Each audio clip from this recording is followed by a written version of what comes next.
I am having such a hard time staying in reality right now. I'm swept up in the summer house drama Mm, and I'm just listening to Actin' Tough on repeat. okay. I think it's the cortigen. That peptide tends to have me dissociate a little bit. Uh-huh. I think also part of it is having the foster puppies. Mm, It's like there's so much going on that my brain wants to jump ship. sure. Do you understand? Yeah. As like a way to manage the stress. I, g- I totally get that. Yeah. I totally get that. I mean, could also be that you're turning 40 in a couple of weeks. Yeah, we can get into that. It How could be. the question, how does that feel?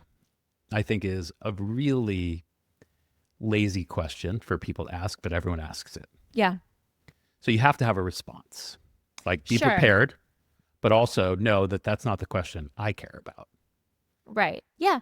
No, but my answer is like really good. I think I told you the other day that I was reflecting on some of the things that I can do at 40 that I couldn't do at 30, right? Yeah. Like a handstand Yeah. or 360 breathing. I'll have to look at my list. There's a couple of other things, but 40 feels really good. And I was actually talking to my dad the other day. We had a surprise 40th birthday party for him. And so Oh, really? yes. And so I was probably like 11. It was a great party. First of all, he was very surprised. But I just remember that as like being good times. I almost want to call it like fertile times, if you will, like prosperous times. Mm. And he said, yeah, he's like, it's not until 50 that the wheels start to fall off and things start to hurt. Like 40s is actually good. And I can see that because I think that I've gained a decent amount of wisdom. I'm sure there's plenty more to be had, but I do feel a bit more sure of myself. And yet, as we've talked about, I feel like stronger than ever. I'm definitely have like much better lifestyle habits than I did when I was 30, right? Mm-hmm. So all systems are online, right? Yeah. And I think that's herein lies the conundrum, which is like all systems are online. What do I do? Mm-hmm. Because I have checked off everything on the list. I've got the man beyond my wildest dreams. I've got the kids, more than I even bargained for, right? Like, this is amazing. These are great. So, wonderful husband, 3 kids. I, in many ways, checked that career box when I turned 30, right? Because I had the job, I had the title, I had the salary, I had the mandate. And so I haven't really felt like I need to come back around to that. And so, as the consummate achiever that I am, it's a little tricky right now. So I'm like, okay, what am I supposed to do? Because I still have, at least according to my dad, right? At least a decade where I'm going to feel really good. And I don't really know what to do other than to, of course, lean in to what I already have. But there's no new item on the list. And that Yeah. feels pretty weird Mm-hmm. because we are great at running down goals, right? Line them up, knock them down, like bowling. That's right. And I don't necessarily have one to line up yet right now. And I don't know if that I will. Yeah. It's the same conclusion, and you came about it in a totally different way than I did, but I think we've both reached a very similar point. Okay. And that's Say why I more. proposed that we have this conversation Mm-hmm. to look into preemptively, I got to say, Taking a page out of my book very preemptively, by being preemptive. Yeah. to look into why people have midlife crises. Mm-hmm. What is that all about? Right.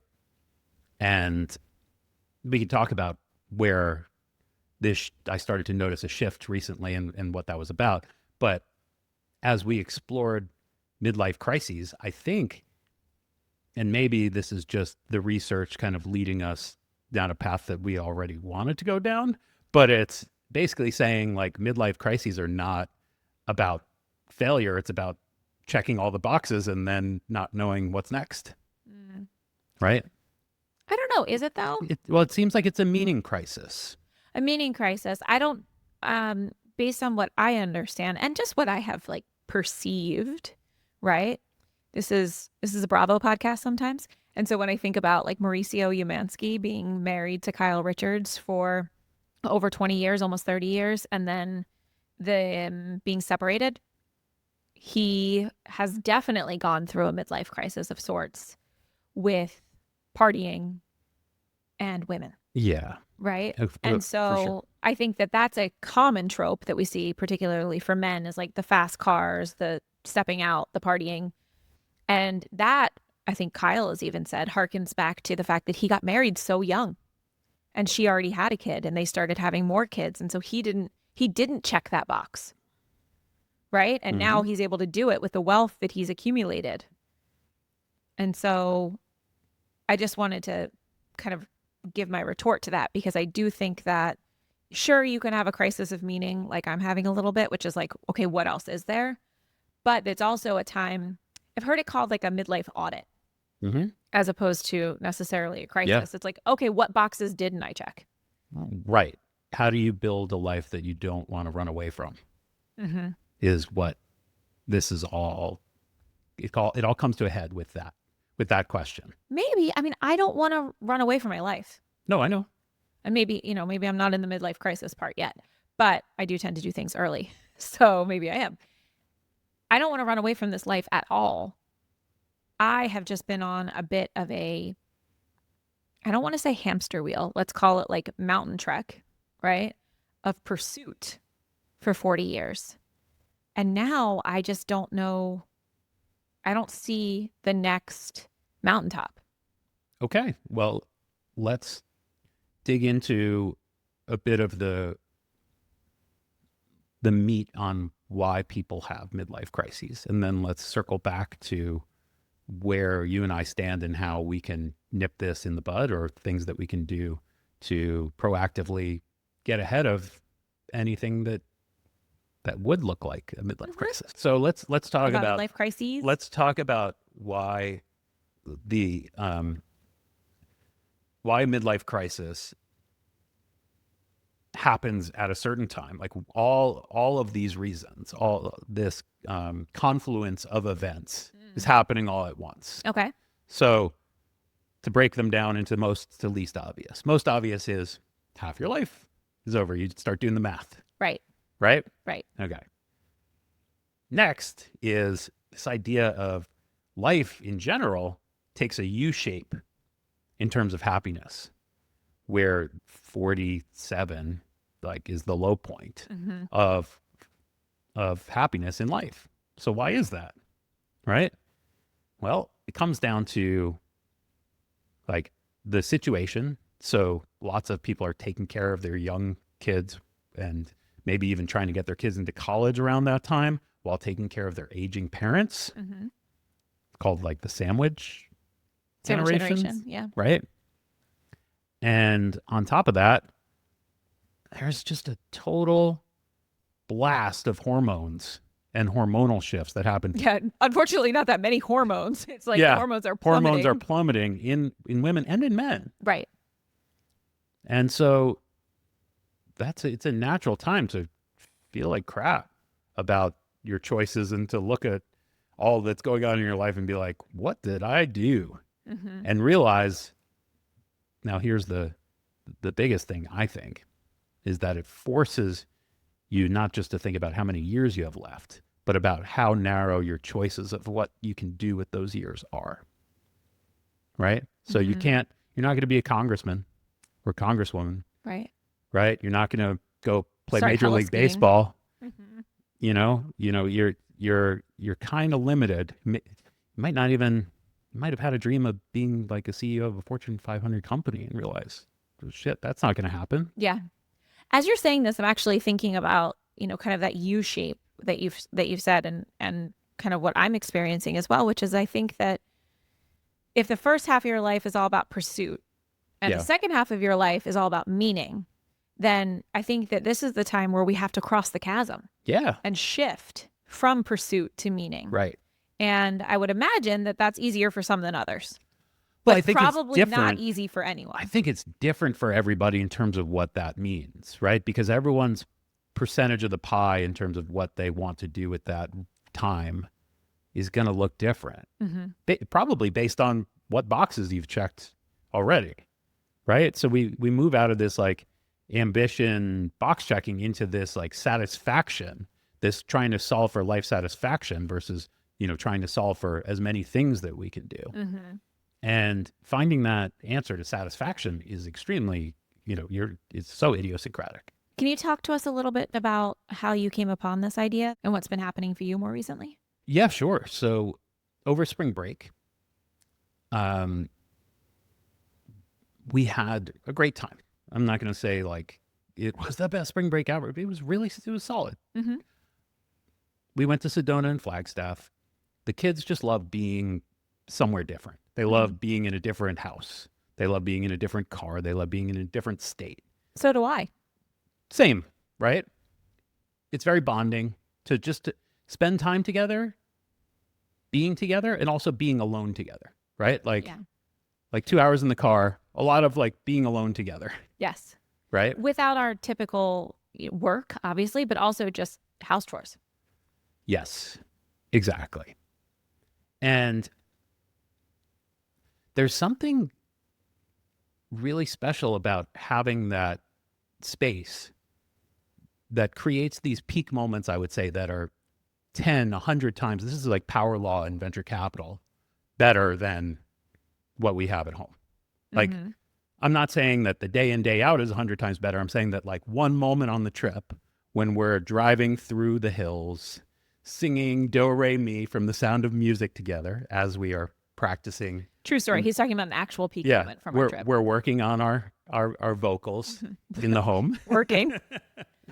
And there was just something so connecting about being on the same wavelength, in a different place, in a beautiful environment, just like looking out over the hills in a situation that was a little bit risky, like not really, but just like driving the switchbacks on a big mountain, a little treacherous, like just so special. And I think, at least for me and you, and I think for the kids too, like that was a peak, and that peak stayed with me through the plane ride home. I'm like reflecting on the trip, and I'm sitting on the plane. Can I just say, circling back to our family adventures episode, the peak end rule, Danny Kahneman's peak end rule, that's what you're experiencing.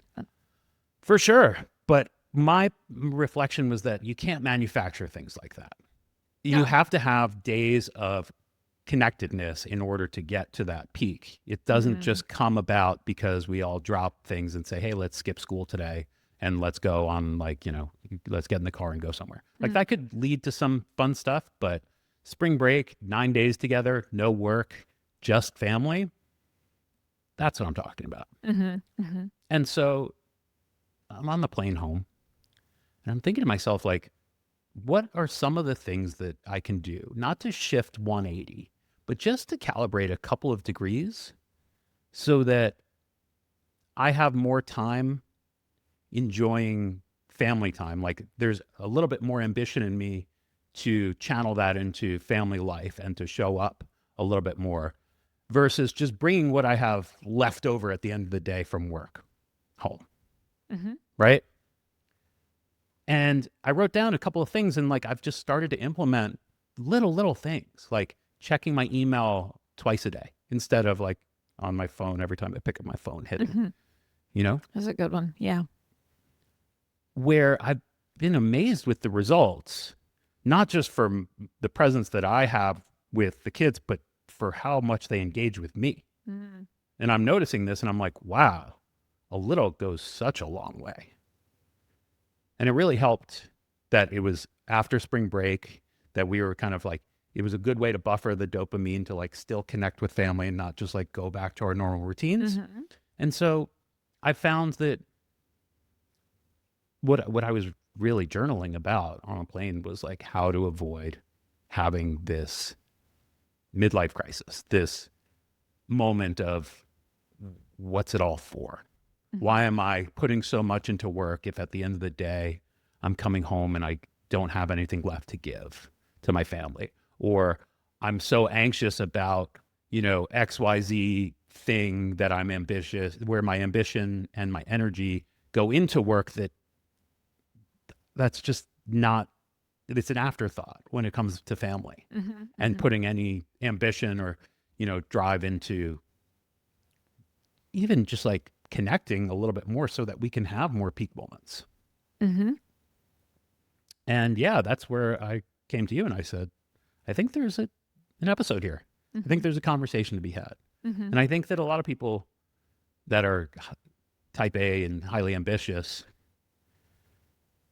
a good analogy that I heard is get to the end of like 100-hour video game in like a role playing game where you've collected all the armor, you've beaten all the levels, you have nothing left to do. You can wander around the land, but it's like, now what? Right. Right. And so if I can, what I think you're saying, and certainly this is what I'm feeling, is that we see the midlife crisis kind of looming in the currently distant future, but things are starting to shift Yeah. for us a bit. And that it seemed like, I'm noticing a lack of that next mountaintop and like things to pursue.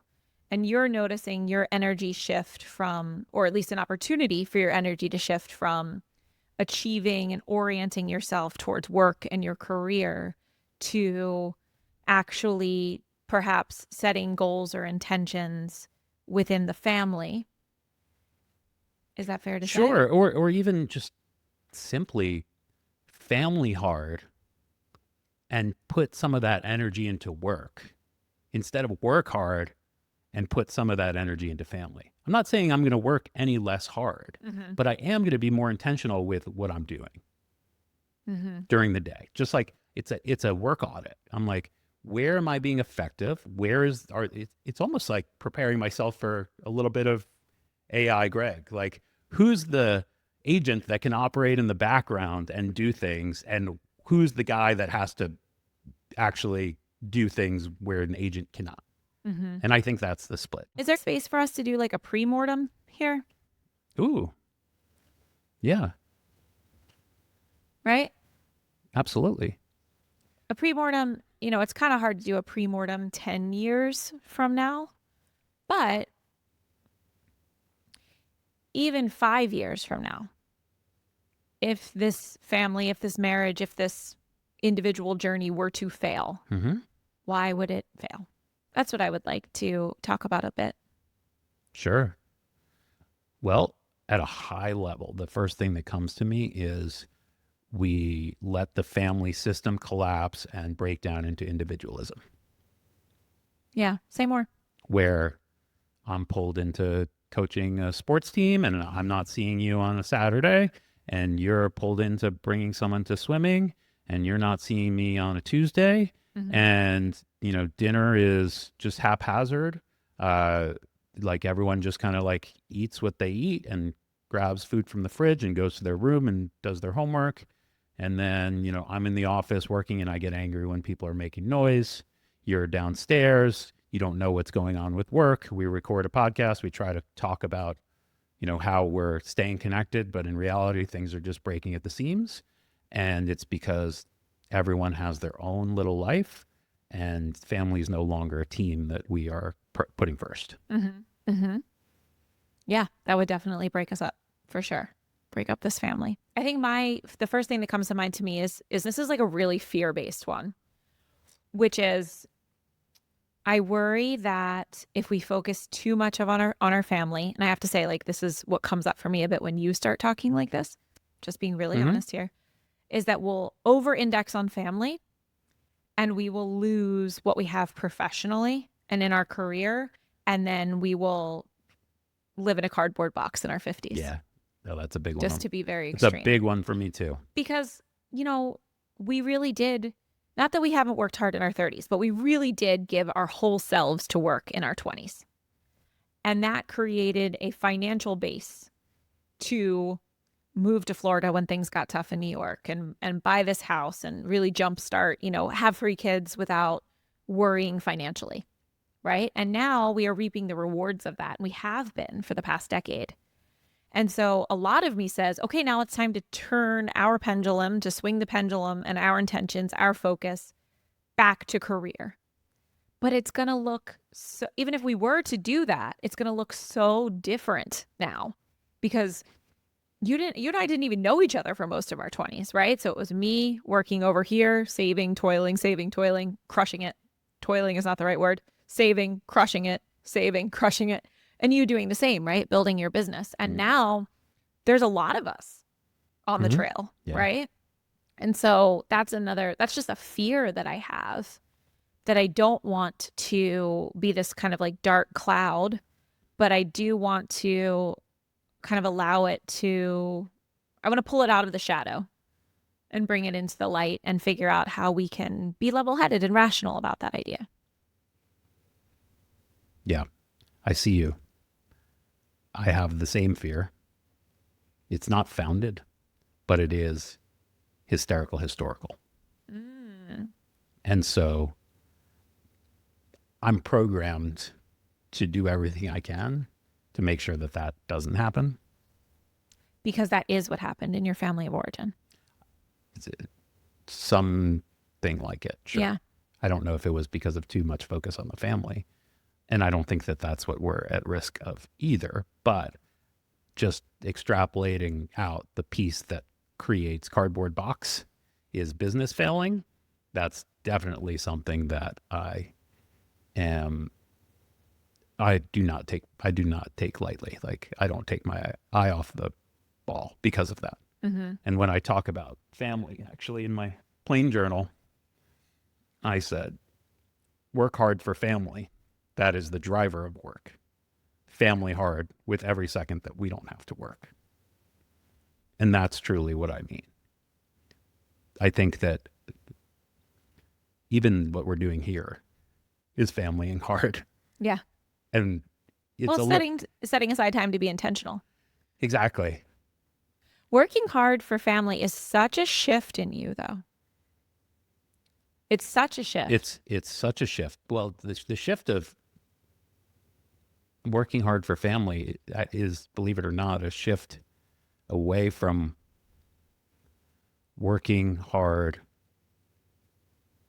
out of imposter syndrome. Mic drop. That's the shift. Wow. Okay. I know that I belong at work now.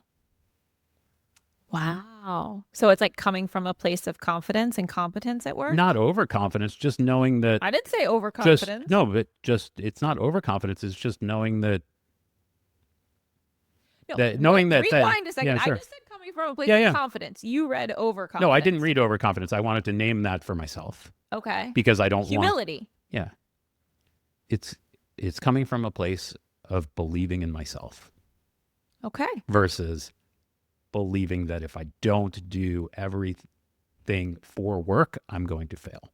That's the difference. Okay. What created that shift? The peak moments of the family. It's not that seeing the product on both sides, at work and at home, and when we focus on the process on each, how things happen, that created the shift, is realizing that it's the same thing. And so not giving enough at home isn't going to lead to the same amount of self-confidence and self-belief that I can then channel back into work. So like going to bed every night, grateful for a peak moment of the day that I had with usually one of my kids. We have lots of peak moments, you and me. I've been noticing the ones with my kids because I don't. It's okay. I'm not jealous. Yeah. But noticing those makes me want to reinforce the rules around doing work the most efficient way and the most effective way, instead of filling my day with work to make it feel like I'm working that hard. Sure. And coming from a place of imposter, less than, like, I have to do this or else. Yeah. Got it. Okay. Well, that's great. Congratulations. That feels like a really big milestone. Yeah, it is. It comes with a lot of other prescriptive advice that I'm giving myself too. It's not just like, be a more present dad. Like, that's part of it, I would say. But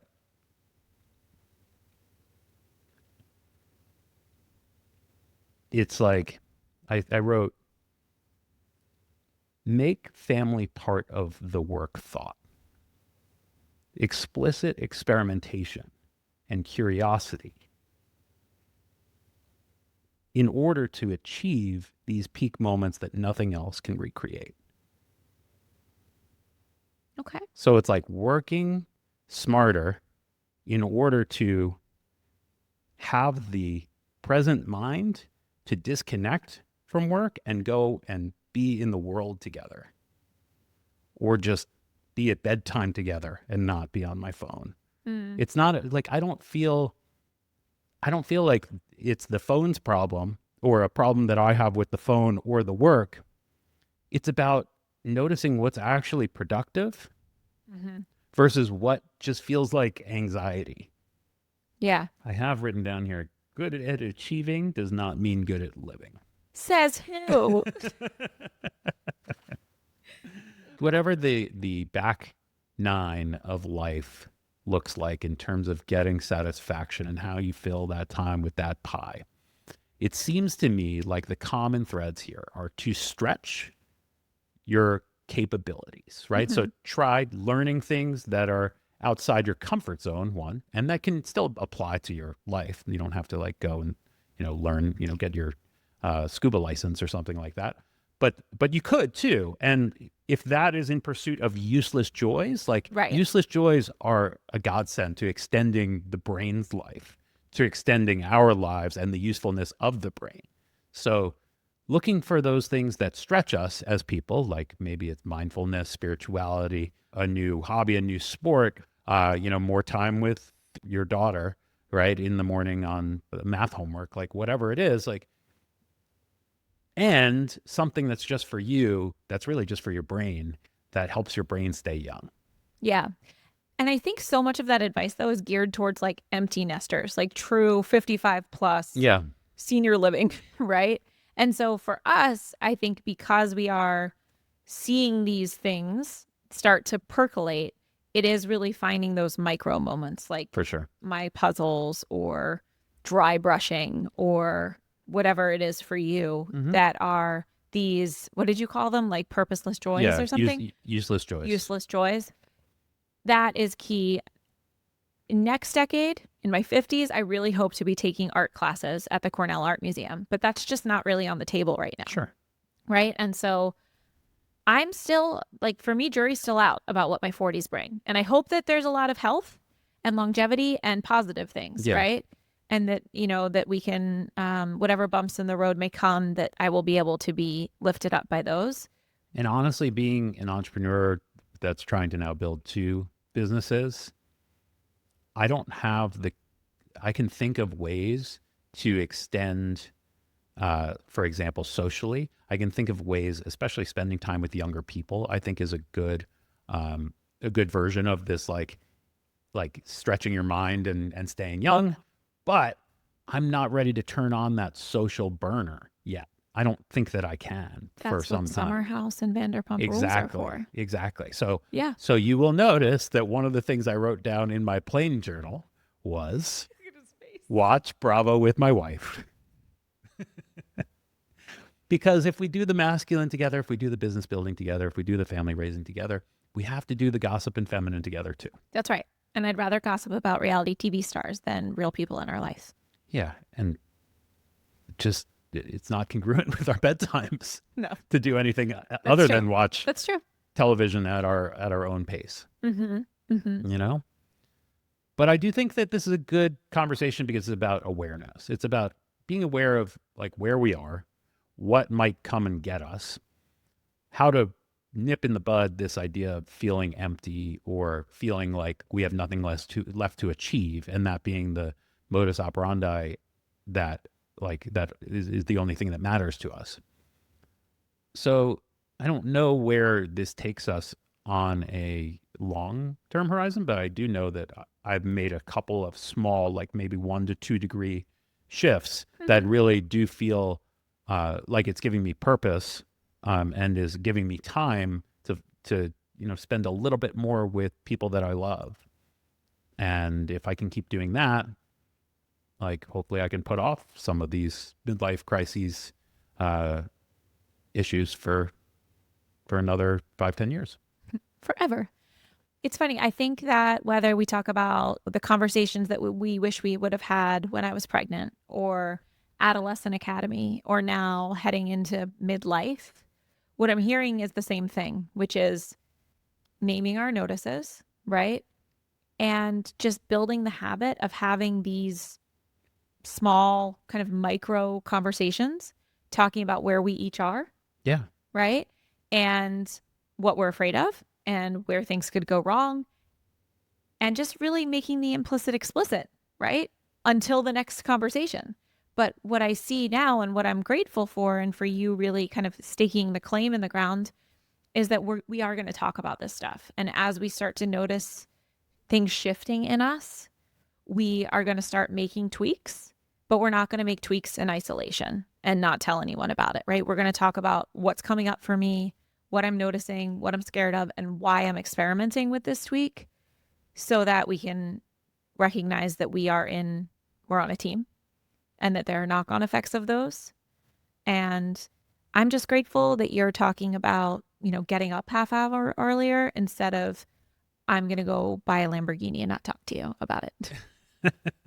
Right? So, because I really do think that, like, if we avoid these conversations or we just don't make time for them, 5, 7, 10 years from now, there's going to be like a robin's egg blue Lamborghini in my driveway. And I'm going to be like, where did this come from? Right? I would wonder where that came from too. Because to be clear, the research says that the Lamborghini, the affair, these are things that are reclaiming things that about you that you've lost. And I do not feel like I've lost anything in being a part of this family. Well, that's great. Let's make sure that it stays that way. Yeah. Right? And so for me, it's a really good sign that you felt strongly enough about these notices to talk about it. Totally. And every, 3-6 months, stick me in a new state, new location with the Cybertruck, drive around with this family, and that's all I need.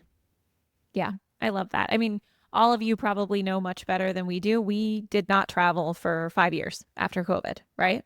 For the most part, other than work travel. Other than work travel, right? Certainly not traveling as a family. And now we have the adventure itch. We do. Not just because of the adventure, but because of the reset that we get when we come back. Yeah. And the opportunity that we have to make changes based on what we experienced during those times. I mean, if we can practice singing on the weekends and keep traveling and do some homeschooling, like, I could see us taking this show on the road. I agree. Neufeld Family Concert coming soon.